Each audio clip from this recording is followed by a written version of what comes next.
Welcome, welcome. I am Dina, and this is Discussions with Dina. I want to welcome you to Social Sunday.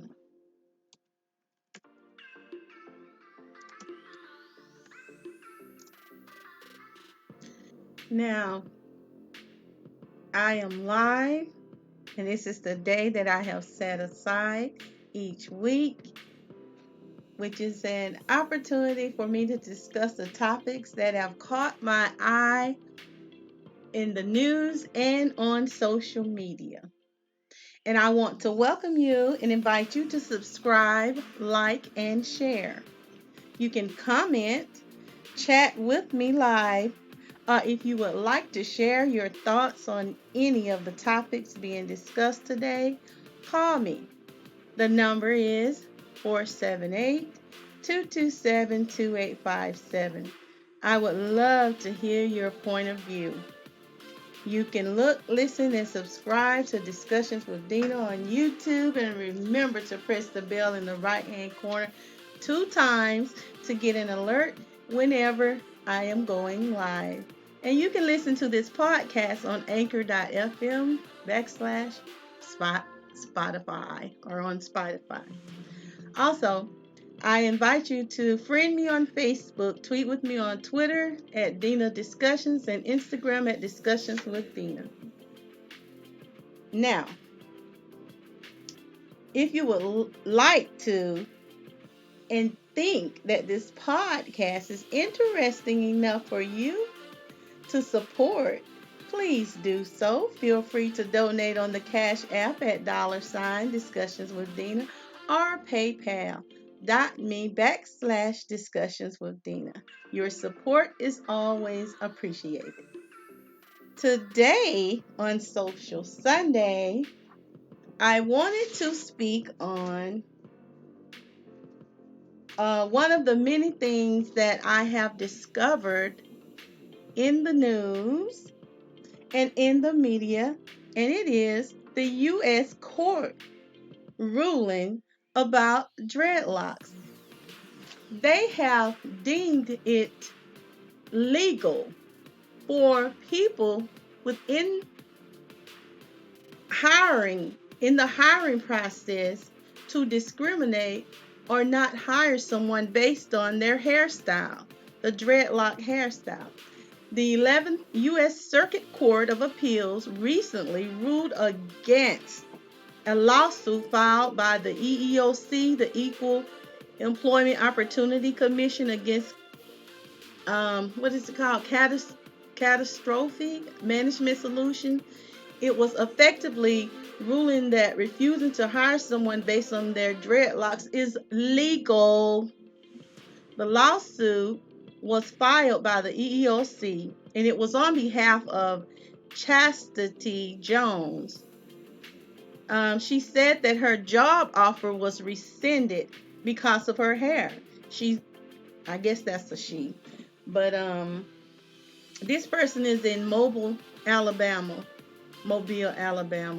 and according to the case file, the human resources manager for CMS commented on Jones's dreadlocks during a private hiring meeting to discuss scheduling conflicts, telling Jones they tend to get messy. And then she went on to say, although I'm not saying yours are, but you know what I'm talking about. Wilson told Jones that CMS would not bring Jones on board with dreadlocks, and they terminated the job offer. Now, in this suit, the EEOC claimed that this was a violation of the Civil Rights Act of 1964, Title VII, arguing that dreadlocks are a racial characteristic that have been historically used to stereotype African Americans as not team players and as unfit for the workplace, therefore claiming that dreadlocks do not fit a grooming policy is based on stereotypes inherently discriminatory, as dreadlocks are a hairstyle. Physiologically, and culturally associated with African Americans. So the court disagreed with this, and they ruled in favor of companies who can legally discriminate because of your dreadlocks.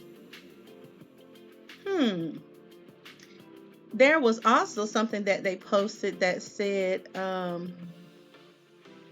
Title VII of the Civil Rights Act has been routinely interpreted by the courts to only protect against immutable characteristics and not cultural practices. In the case of Garcia versus Glover, the courts ruled against the plaintiff, and they argued that being fired for speaking Spanish at work, despite their employer's English only policy, did in fact violate that title. That's one of those things that make you want to say, Today we have become so politically correct that we are afraid to speak the truth about this particular situation. But it is simple racism and a racist practice. We think because we marry and procreate with people who are non-black that now we can't speak truth to power. We got to sugarcoat it or just ignore it altogether. But I see this as further pushing an racist agenda. This is a tradition here of using excuses not to hire black people or to legally discriminate against us.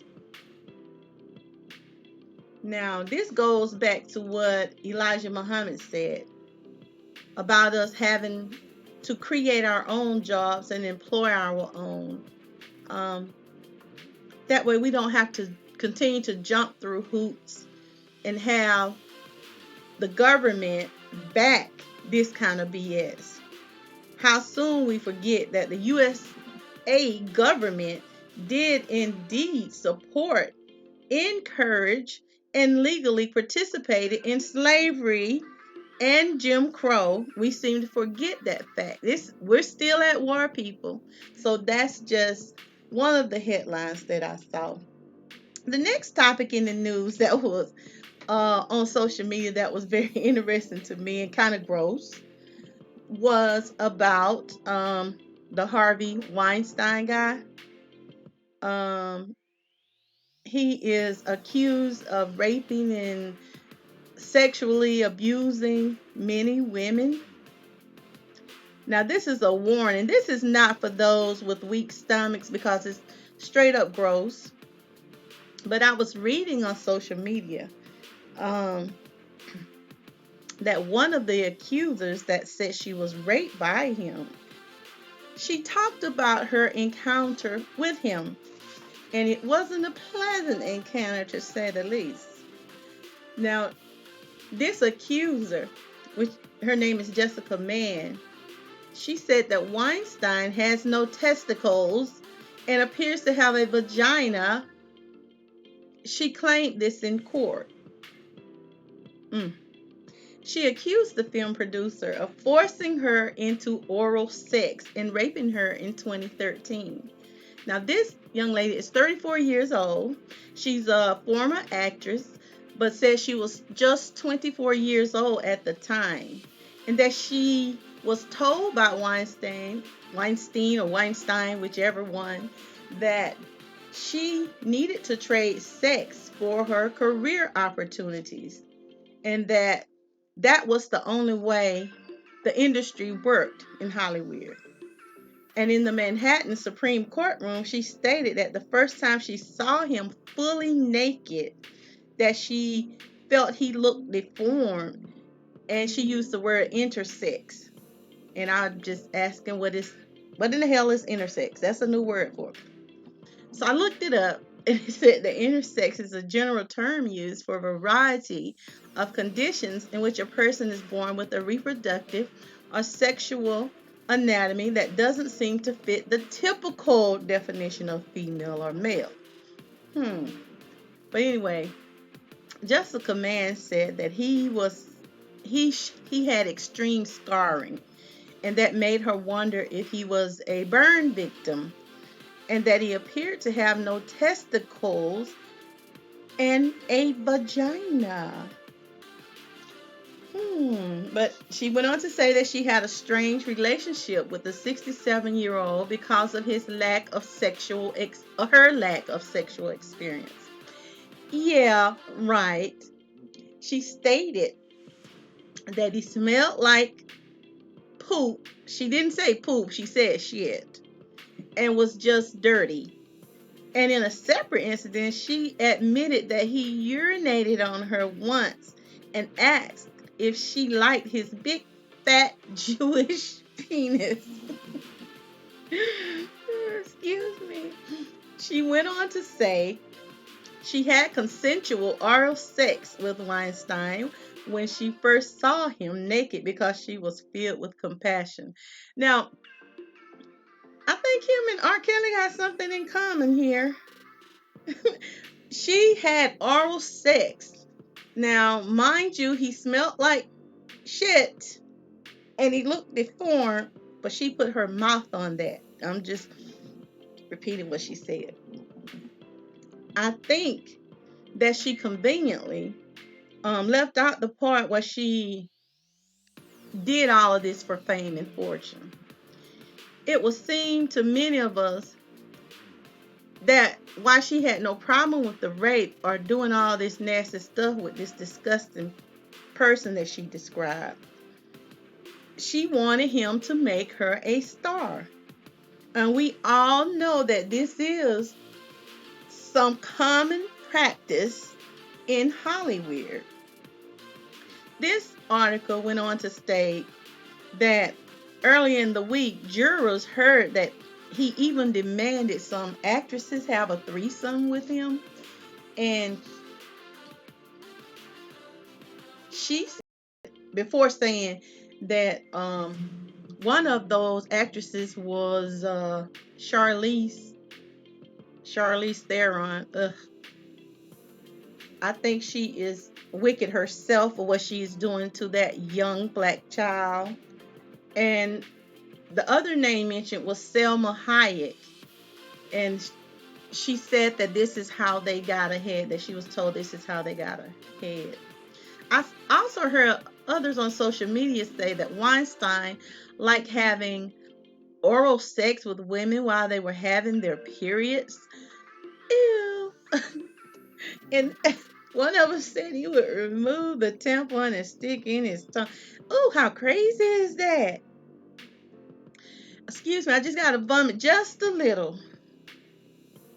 This is some nasty, disgusting behavior if it is true, but these are all her words. These are not my words, of course.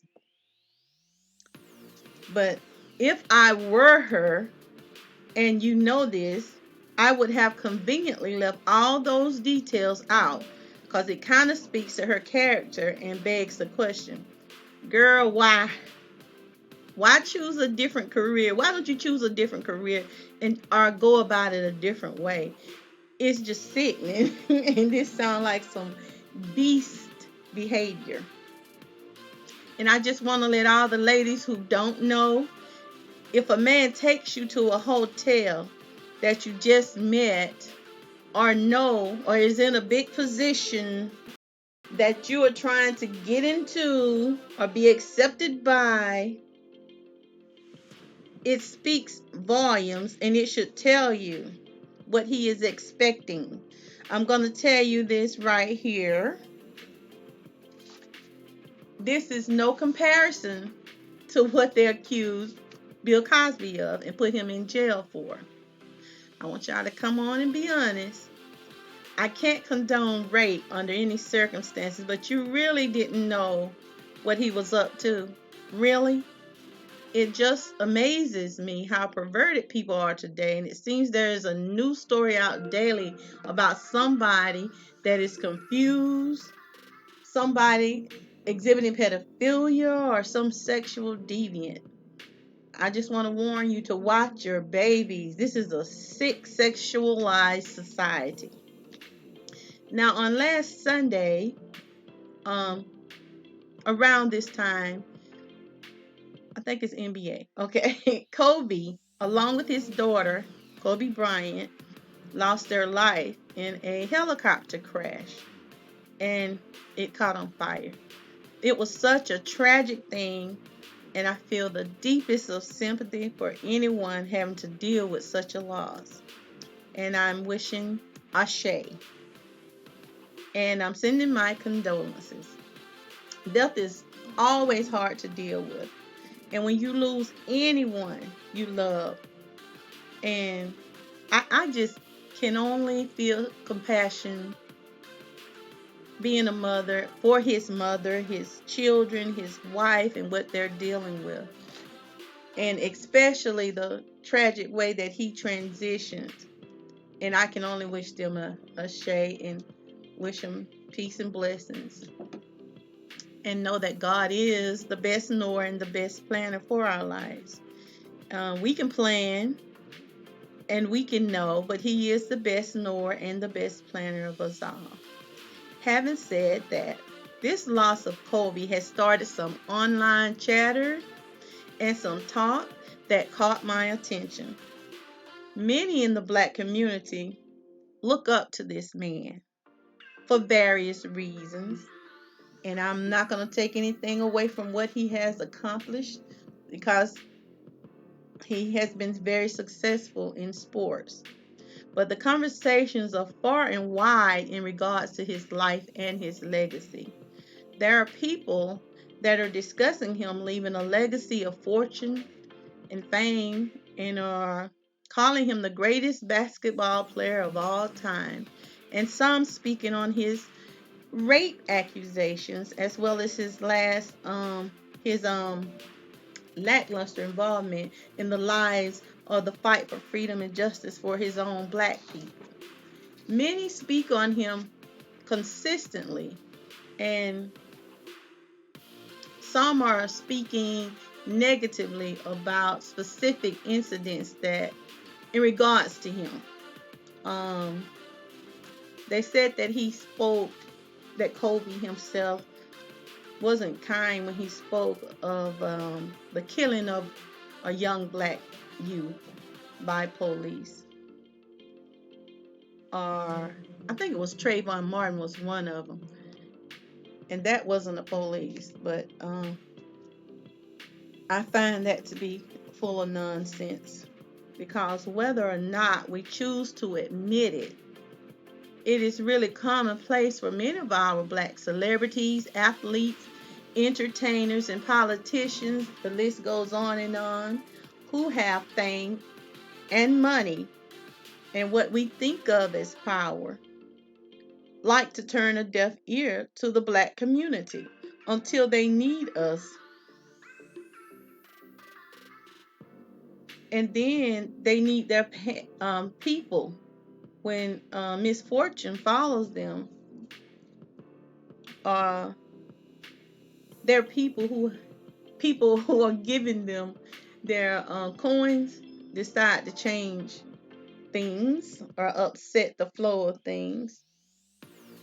Then they want their people to stand up for them and stand by them or cape for them, even fight on behalf of them in some matters to defend their honor. And this usually happens when they are being dethroned or accused of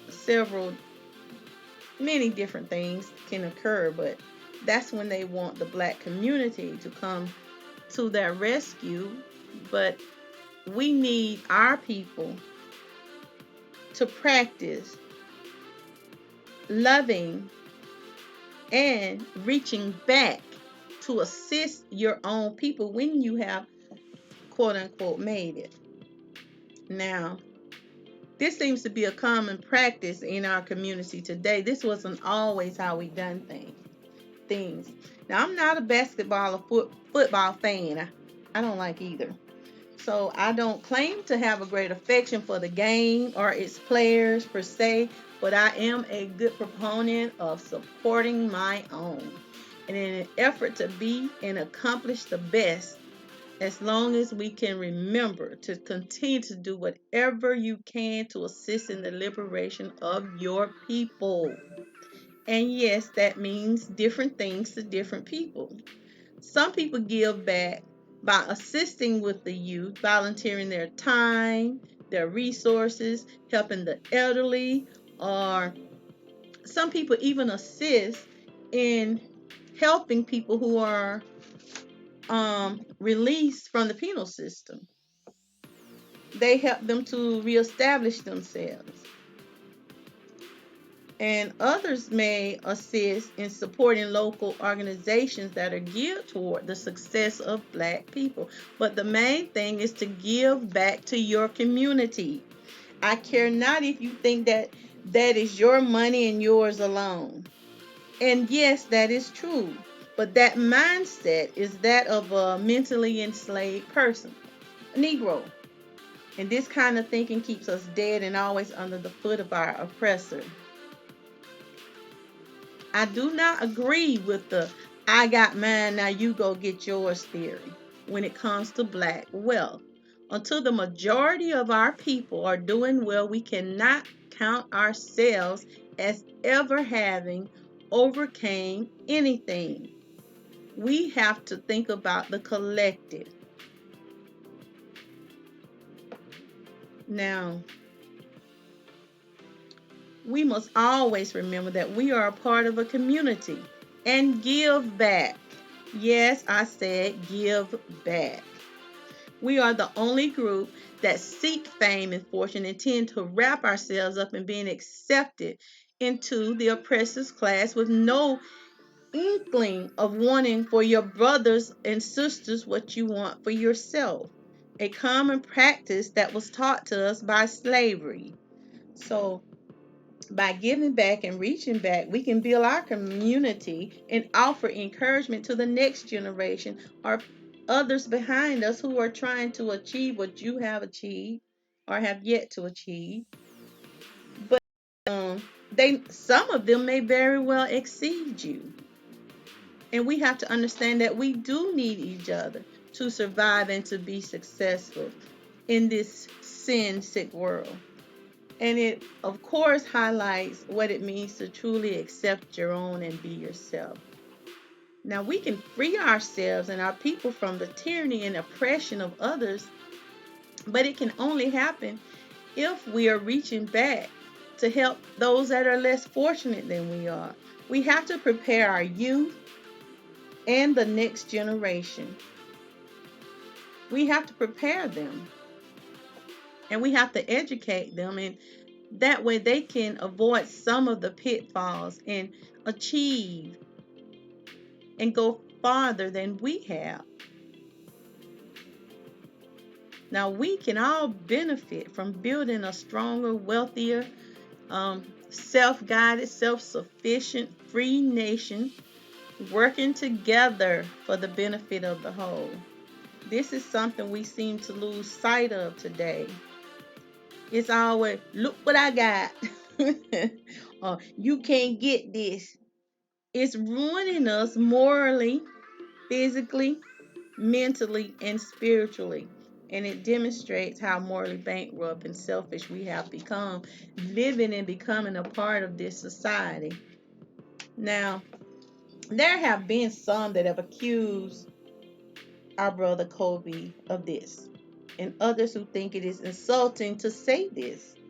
And I am finding now that when a Black woman in particular, like myself, disagrees with or speaks to issues that are valid or goes against the hero worship or even call out men or Black men who, quote or unquote, make it, then ignores the community or dismisses or cares not for the struggles of his people are called feminists. Now, if these men do engage in negative or bad behavior and you speak on it or about it, it does not make you a feminist. So the proper word for this would be realist. These are silly people speaking, or uninformed, ignorant folk talk like that. You calling people a feminist because they're speaking their truth. Now, if you're speaking to wrongdoing by men to women or their bad behavior, to say that they are feminist is pure nonsense. Now, I have no problem speaking to what is in the best interest of my people and the building or rebuilding of the Black family. And it starts with honestly speaking on what and whom is a part of the problem. We have to speak honestly about what is leading to the breakdown of our basic relationships. And we should always seek to resolve and rebuild what is broken and what can be helpful to the success of the whole. But it has to be rooted in truth. Now, I'm sure there are feminists, but I am not one of them. I do, however, if this makes somebody a feminist, I do believe that a woman should get the same pay as a man gets if they're doing the same work, equal work. And I do believe that men are designed to lead, but if there's no man to lead or take on his role as the provider and protector for whatever reason, then hell, it becomes necessary for women to stand up in their absence. Now, Black women have had to lead several different times in history, and even to this very day. Most Black women, a majority of Black women, are head of households around the world, around the country. One of these people is Harriet Tubman. She's my hero, one of my she roles, and one of the best examples. The other person would be my mother, because Harriet Tubman, even in her role, that's usually something that you would hear about men doing, but we can't take away from what she did and sacrificed for her people. And I salute her because she had to take the reins. And sometimes we have to do this in our household. And usually it's by choice. You cannot just abandon ship, then blame the crew for completing the hard and tiresome mission or task. Men and women did not or do not choose to have to lead alone. So some of you women and Black men need to get off that tip of calling other people feminists who speak truthfully about our men behaving other than themselves or engaging in anything that leads to the breakdown or the destruction of the Black family, and in turn, the Black nation. Now, I hear a lot about this red pill or blue pill and what's it called? SYSBM nonsense. And that is exactly how I see it. It is pure nonsense. I think that shows how weak and complacent some of our men have become. They don't want to take the fight to the real oppressor, so they choose to stomp on their women and make excuses to themselves for doing nothing. As I've said so many times, as women, we can't help you do nothing. We can't help you do nothing. We need a nation of our own.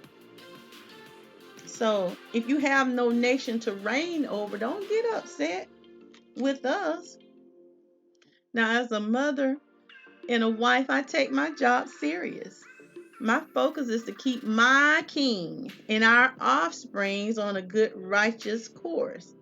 I take it upon myself to serve as a helpmeet, to help to guide my family righteously, to think and do what is good and helpful. And I like to say, as women, most women, we take on several roles. We are nurses, therapists, educators, judges. We sometimes judge and jury. And then we have to turn around and be comforters when it is necessary to be. We also have to encourage, and we have to demonstrate in front of our children how to handle many situations. And Sometimes we get caught in our emotions. We are women. That's why we need the other half, the man side. But if you're not there, we don't abandon ship. We have to keep going. Now, it is necessary for us to encourage our family to do and be well. And we have to encourage them to be individuals, but a part of a whole. So, whatever is going on in the world outside, I strive to make certain that that is exactly where it remains. Because beyond the doors, I consider it to be the wilderness of deception, destruction, confusion, and manipulative, deceptive propaganda. So, inside the walls of the house, we should find peace, sanity, love, happiness, and understanding. And along with that should come a dose of truth and self discipline. Now, speaking on are to a woman's or a child's pain and despair at the hand of a man or men does not make a woman effeminate. I also hear others making statements saying that a person is the way they are because they were raised by their mother or a single mother. Let me just remind all of you that you are supposed to be and should expect to be reared by your mother and your father, but predominantly your mother. And women have been rearing both male and female children since the beginning of time. This has been going on for centuries and centuries, but now today